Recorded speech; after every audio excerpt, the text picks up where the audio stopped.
लब्बैक या रसूल अल्लाह,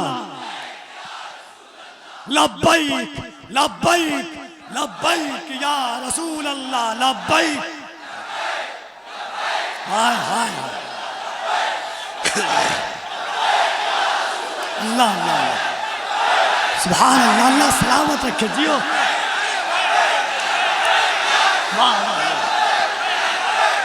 इन अशार के साथ हजरत की आमद होती है शहर कलकत्ता के ताजदारे मदीना कॉन्फ्रेंस में कि हमारा घर जला डालो कोई बदला नहीं होगा, वाह वाह वाह वाह। हमें तुम कत्ल कर डालो कोई शिकवा नहीं होगा, अगर शाने रिसालत पर कोई उंगली उठाएगा तो फिर तलवार उठ जाएगी, समझौता नहीं होगा। वाह वाह वाह वाह वाह वाह। हजरात, एक खुशखबरी है डॉक्टर सिराज साहब की तरफ से 5 बच्चों को जो दस्तार होगी वो अपनी जानिब से हर बच्चे को 5-5 हज़ार रुपये नगद दे रहे हैं। अब हजरत को सुने।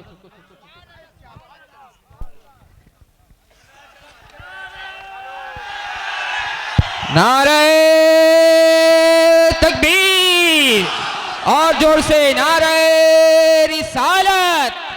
ताजदारे मदीना कॉन्फ्रेंस जश्न दस्तार बंदी मदरसा मेराजुल उलूम मुफ्ती सलमान अजहरी साहब किबला, जनाबे कफील अंबर साहब किबला, जनाबे आसिफ रजा सैफी,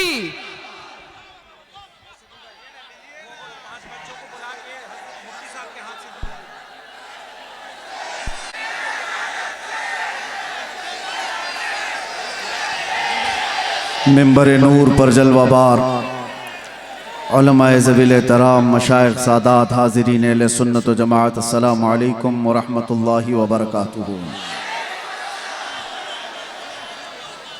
अल्हम्दुलिल्लाह अल्हम्दुलिल्लाहिल हन्नानिल मन्नान अल्लज़ी खलक़ल इंसान व अल्लमहुल बयान, वस्सलातु वस्सलामु अला रसूलिही सय्यिदिल इंसी वल जान व अला आलिही व अस्हाबिही ज़विल खैरि वल इहसान, अम्मा बअद। फ़अऊज़ु बिल्लाहि मिनश शैतानिर रजीम, बिस्मिल्लाहिर रहमानिर रहीम। व मन युतिइल्लाह व रसूल फ़उलाइका मअल्लज़ीना अनअमा अल्लाहु अलैहिम मिनन नबिय्यीन वस्सिद्दीक़ीन वश्शुहदाኢ वस्सालिहीन व हसुन उलाइका रफ़ीक़ा। सदक़ल्लाहु मौलानल अज़ीम। बारगाह रिसालत मुआब सल्लल्लाहु तआला अलैहि वसल्लम में एक बार दुरूद पाक का हदिया पेश करें। अल्लाहुम्मा सल्लि अला सय्यिदिना मुहम्मदिन मअदनिल जूदि वल करम व आलिही व अस्हाबिहिल किराम व इब्निहिल करीम व बारिक व सल्लिम सलातन दाइमतन सरमदन अबदा। फिर के गली गली तबाह ठोकरें सबकी खाई क्यों, दिल को जो अक्ल दे खुदा तेरी गली से जाए क्यों, जान है इश्क मुस्तफ़ा रोज फजूं करे खुदा, जिसको हो दर्द का मजा नाजे दवा उठाए क्यों। अब तो न रोक ए गनी आदतें सग बिगड़ गई,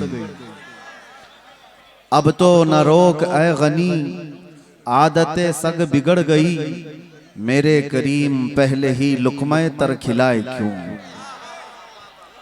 अज़ीज़ान गिराम वक़ार, जलसे का रंग और इसका जितना गलबा था मुझसे पेशतर आपने सब मुलाहिज़ा कर ही लिया है, कोई कमी बाकी नहीं रह गई। मिंबर के जरिए से आप तक जोश भरने में कफील अंबर जैसा दुबला पतला जब सुन्नियों में ऐसा है तो फिर हट्टा कट्टा कैसा होगा। ये तो मुझसे भी ज्यादा सख्त बोलते हैं, खैर है कि बंगाल में रहते हैं, कोई बात नहीं। हर इलाका और फिर यहां से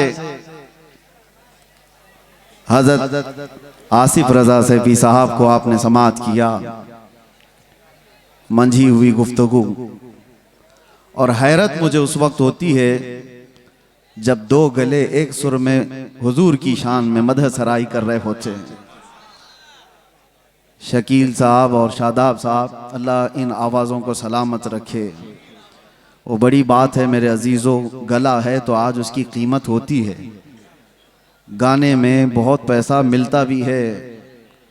दुनिया आज ऑडिशन में जाती है और अपने अपने नगमे सुनाकर लोगों को मशहूर करती है, लेकिन वो चुनिंदा लोग हैं जिनको आवाज़ अल्लाह ने बख्शी तो सिर्फ अपने नबी के लिए बख्शी है। आखिरी दम तक इनकी आवाज़ें हुजूर की मदह सराई के लिए खुलती रहें। नात भी हो गई, नकाबत भी हो गई, तकरीर भी हो गई। अब जो बचा हुआ है वो मेरे हिस्से में है। अब बचा क्या रहता है, दीवानों को दीवाना समझाने के लिए आता है। वजह यह है कि बहुत देर से स्टेज से बैठो उठो बैठो उठो किया जाता रहता है, ये किसी की नहीं सुनते। इसलिए कि आपको एक जुमला देता हूं, कफील साहब बहुत देर आप बिठा रहे थे। ये वो कौम है कि दुनिया जानती है एक बार ये खड़ी हो गई तो बैठाना मुश्किल होता है। एक बार ये अगर खड़ी हो गई तो इसको बिठाना मुश्किल होता है। और ये तो हमने यहां पर भी देखा है और दुनिया भी अच्छी तरह जानती है। इनको कोई फिर बिठा नहीं सकता। लेकिन मसला यही है, मैंने सुना था स्पेन के एक चर्च के अंदर एक मूर्ति रखी हुई थी और एक यहूदी उसे देखने गया था। एक स्टेचू बनाया हुआ, उसमें मुसलमान सजदा कर रहा हुआ है, ईसाई उसकी पीठ पर चढ़ के खड़ा है और उसके कंधों पर यहूदी बैठा हुआ है। दिखाया इस तरह से जा रहा था, मुसलमान झुका हुआ, उसकी पीठ पर ईसाई खड़ा हुआ और उसके कंधों पर यहूदी बैठा हुआ। लेकिन वो यहूदी देखकर तो मस्त हो जाए, खुश हो जाए, लेकिन उसने चर्च की इंतजामिया से जाकर कहा ये स्टेचू बदल डालो जल्दी से, ये जो मूर्ति है ये बदल डालो। उसने पूछा आप कौन सी रिलीजन से ताल्लुक रखते हैं? कहा मैं यहूदी हूं। कहा ये तो आप अच्छा देख रहे हो, सबसे ऊंचाई पर आप हो। उस यहूदी ने कहा तुम देख रहे हो कि हमको कंधों पर दिखाया गया है, लेकिन इसका दूसरा एक मैसेज ये है, ये मुसलमान अगर सजदे से उठ गया उसकी पीठ पर खड़ा हुआ भी और कंधों पर बैठा हुआ भी जमीन पर आ जाएगा। तकबीर, नारे रिसालत। बात समझ के चलो, ये अगर उठ गया तो कई लोगों की जिंदगी खतरे में आ जाती है। हमारे मोहल्लों में नशा ज्यादा क्यों होता है पता है? सबसे ज्यादा ड्रग्स हमारे मोहल्लों में बिकता है। करने वाले लोग वही हैं, कराने वाले लोग वही हैं। ऐसा नहीं कि सब हमारे बच्चे बिगड़े हुए, इनको बिगाड़ने पर एक पूरी ताकत लगी हुई, पूरी ताकत। हमने 8 महीने बहुत करीब से देखा है कौन कहां से सप्लाई करता है, किस तरह से मोहल्लों में पहुंचाया जाता है। सब बड़ी ताकतें भी इन्वॉल्व होती, लेकिन इसके पीछे का राज क्या है? इसमें भी दुनिया यही जानती है कि ये मोहम्मद अरबी को, ये शेरों को नशा में रखो। जिस दिन ये होश में आएगा तो कई लोग मदहोश हो जाएंगे। इनको होश में आने ना दो, इनको नशा का एडिक्ट बना करके रखो। ये चरस गांजा अफयून कोकीन के दीवाने बनकर रहे। लेकिन मेरे अजीजों, दुनिया चाहे जितनी भी मेहनत कर ले, जितनी भी ताकत लगा ले, अगर अल्लाह ताला हमें दुनिया के भरोसे छोड़ दिया होता तो ये कौम कब के खत्म हो जाती। हमको मिटाने के लिए बड़ी बड़ी ताकतें हैं। रब्बे जुल जलाल ने उम्मत मोहम्मदिया को लावारिस नहीं छोड़ा, हमेशा रब हमारे साथ है। ये और बात है कि हमारे साथ आजमाइशें होती हैं। अल्लाह इस दीन की हक्कानियत की बुनियाद पर कयामत तक इसकी हिफाजत करता रहे। वरना आपको मैं बताऊं, एक बात मैं आपको बताऊं, 15-20 साल तक नशा दे देकर दुनिया ने इस कौम को सुलाने की कोशिश की। अरबों में भी देखो, उनको भी नशा दिया गया है। सिर्फ नशा चरस गांजे का ही नहीं होता, इंटरनेट का भी नशा है। और इसके जरिए से माल का भी नशा होता है, हुस्न का भी नशा होता है, मनसब का भी नशा होता है। ये सारे नशों में मुब्तला करके अरबों को सुलाया। और उसके बाद एक डॉक्टर साहब, बहुत बड़ी बात है। डॉक्टर जो है ना वो जानते हैं अच्छी तरह से, किसी का ऑपरेशन करना होता है तो पहले उसे सुन्न किया जाता है। बगैर बेहोशी का इंजेक्शन दिए हुए सर्जरी नहीं करता डॉक्टर। अच्छा, डॉक्टर साहब से हमने पूछा, आपने इंजेक्शन तो दे दिया, बेहोशी का इंजेक्शन दिया है, लेकिन कब पता चलता है कि ये बेहोश हो गया? उसे कैंची मार के देखते हैं या उसको चूंटी काट के देखते हैं, हाथ पैर नहीं हिला रहा है तो समझते हैं कि बेहोश हो गया, अब काट पीट शुरू कर सकते हैं। ये ऑपरेशन थिएटर का उसूल है। इंजेक्शन मारो, फिर थोड़ी देर छोड़ दो और उसको हिला झुला करके देखो कि हरकत कर रहा है कि नहीं कर रहा है। और अगर हरकत कर रहा है तो अभी काट पीट नहीं चालू होगी, ऑपरेशन नहीं किया जाएगा। मेरे अजीजों, ये दुनिया इसी तरह सालों नशा में रखती है और उसके बाद चेक करके देखती है कि अभी होश में है या नहीं। और चेक करने का तरीका यह है कि किसी खबीस नफ्स को गुस्ताखी रसूल पर उभारा जाता है।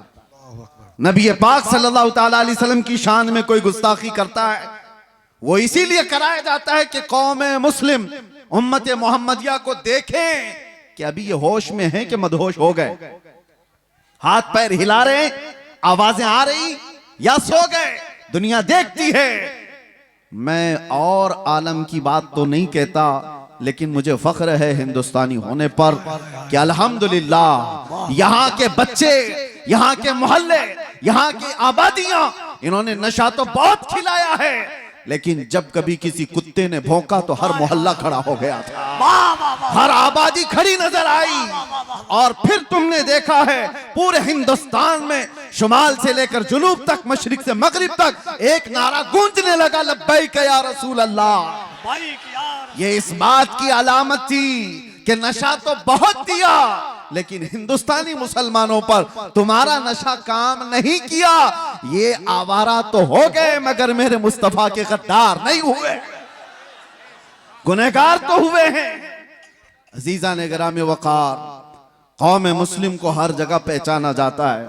बहरहाल मैं बैठा था आपके पास कुछ और पैगाम लेकर, मगर शादाब पैकर साहब के जो कलाम थे उन्होंने हमारी फिक्र खिताब को महमेज दिया। और फिर गुफ्तगू को हमने, जाहिर सी बात है हम नात सुनते हैं तो उछल कूद नहीं करते, हमारा मिजाज ये है कि नात सुनो तो ऐसे तसव्वुर में मदीना आ जाए, हुजूर की बारगाह में बैठने का एहसास हो जाए कि जब शायर ये कह रहा हो कि जब वो बेहिजाब हो गए, जब शायर ये कह रहा हो जब वो बेहिजाब हो गए, दिल की कसक को उन्होंने और ऐसा छेड़ा कि दिल फिर बेकाबू हो जाए। ये मंजर कब होता है पता है? मैंने गमों की रातें देखी हैं, अंधेरियों में अपनी माँ को नहीं पुकार सकते, बाप को नहीं पुकार सकते, हमें यकीन है कि हमारी आवाजें दीवार के बाहर तक भी नहीं जा सकती, लेकिन इतना दिल में एहसास था चाहे 70 कोठरियों में बंद हो, आवाज मदीने तक तो जरूर जाएगी।